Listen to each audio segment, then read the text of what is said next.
Баршаға сәлем достар, сіздермен тағы спорт жаңалықтары. Видеоны бастамас бұрын арнаға тіркеліп, видеоға лайк басуды ұмытпаңыздар. Ең соңғы жаңалықтар тек қана бізде болады. Рәсми Әлемхан ұлы мен жекпе-жектен жалтыраған чемпиондардың айқасы туралы хабарланды.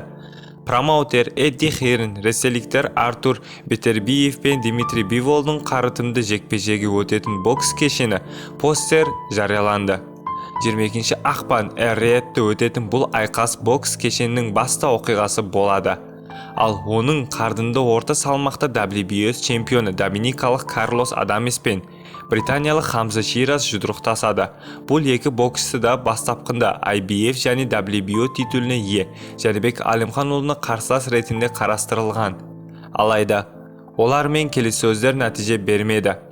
Тіпті Шираз WBO желісі бойынша Жәнібекке міндетті қарсылас болған еді деп жазыпты.